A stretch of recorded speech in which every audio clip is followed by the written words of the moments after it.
Hello everyone, आज हम करेंगे एक्सरसाइज 7.4 क्लास 9 क्वेश्चन नंबर 1। जैसे कि आप देख रहे हैं क्वेश्चन की स्टेटमेंट लिखी हुई है।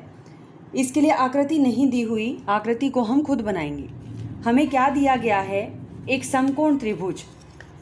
वैसे तो हमने एक पैटर्न डेवलप किया हुआ है कि दर्शाइए के बाद जो कुछ भी आता है वो सारा का सारा सिद्ध करो का हिस्सा है, लेकिन जिसमें अलग से पहले से कुछ नहीं दिया हुआ तो हमें उसमें स्टेटमेंट में ही आइडेंटिफाई करना पड़ता है कि क्या कुछ इसके अंदर दिया गया है और क्या हमें सिद्ध करना है। अब देखिए इसमें क्या चल रहा है। इसके अंदर हमें एक समकोण त्रिभुज में सिद्ध करने के लिए कहा है। समकोण त्रिभुज में कर्ण सबसे लंबी भुजा है, यानी कि समकोण त्रिभुज तो दिया गया है और कर्ण का सबसे लंबा होना हमें सिद्ध करना है। तो कभी कभी हमें इस तरह से अपने आप ही डिसाइड करना पड़ता है कि क्या दिया है और क्या निकालना है। जैसा कि हमें मालूम है किसी भी समकोण त्रिभुज में 90 डिग्री के सामने वाली जो भुजा है उसको कर्ण कहते हैं। हमने यहाँ पे समकोण दर्शाया है तो इसके सामने क्या हो गया? कर्ण हो गया। इसे सिद्ध करने के लिए सबसे पहले हमने लिखा दिया क्या है। हमें दी हुई है त्रिभुज ABC जो कि समकोण है। हमें एक समकोण त्रिभुज जो है वो दे दी गई है। दूसरी जो चीज़ है इसके अंदर जो हमें सिद्ध करनी है, इसके अंदर हमें सिद्ध करना है कर्ण का सबसे लंबी भुजा होना। हमें सिद्ध करना है कि जो कर्ण है वो सबसे लंबी भुजा है।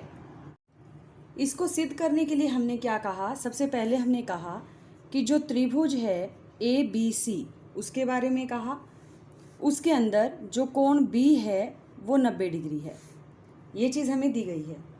अब जब ये 90 है तो इससे हमें क्या पता चल गया कि जो कोण A है और कोण C है इन दोनों का जोड़ भी कितना होगा? 90 डिग्री होगा। इन दोनों कोणों का जोड़ भी क्या है? 90 डिग्री है। क्यों? क्योंकि कोण A, कोण B, कोण C तीनों मिल करके कितने चल रहे हैं? तीनों मिल करके चल रहे हैं 180 डिग्री एंगल सम प्रॉपर्टी से। किसी भी त्रिभुज के तीनों कोणों का जोड़ 180 है, जिसमें B कोण आ गया, A आ गया, C आ गया, तीनों मिलते हैं तो 180। कोण B अकेला 90 है तो बचे हुए A और C जो है वो भी कितने डिग्री के हो गए? 90 डिग्री के हो गए। अब इससे ये बात भी पता चली कि अगर दोनों मिल करके 90 डिग्री हैं और हम इनको अलग अलग देखें तो क्या होगा? जो कोण A है ये पक्की बात है कि वो 90 डिग्री से कम है, और इसी तरह से जो कोण C है वो भी 90 डिग्री से कम है। कोण A और कोण C दोनों ही 90 डिग्री से कम है।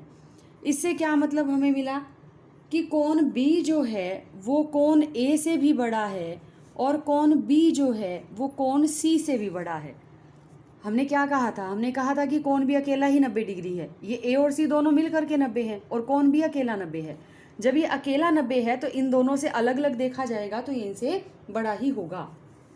अगर ऐसा है, कोण B के सामने कौन सी भुजा है? AC, और कोण A के सामने ये हमारा कोण A है, इस कोण A के सामने ये भुजा है BC, यानी कि AC जो है BC से बड़ी है। इसी तरह से कोण B के सामने AC और कोण C के सामने AB, इसके सामने ये भुजा है तो ये जो है ये AB से बड़ी है। अब इसका क्या मतलब हुआ कि AC दोनों से बड़ी है। त्रिभुज के अंदर 3 भुजाएं हैं और AC जो है बाकी 2 भुजाओं से बड़ी चल रही है। तो इसका मतलब क्या हो गया कि AC जो है, AC त्रिभुज ABC में सबसे लंबी भुजा है। जब वो दोनों भुजाओं से बड़ी चल रही है तो वो अकेली क्या हो जाएगी? सबसे लंबी भुजा हो जाएगी। तो इस तरह से हमने सिद्ध कर दिया कि किसी भी समकोण त्रिभुज के अंदर कर्ण जो AC है, जो सामने वाली भुजा है, वो है क्या? वो कर्ण है। तो कर्ण त्रिभुज ABC में सबसे लंबी भुजा है। ये बात हमने सिद्ध कर दी। नोट करेंगे, वीडियो को पॉज करेंगे। अगर कोई आपको बात ना समझ आए तो आप कमेंट करके पूछ सकते हैं।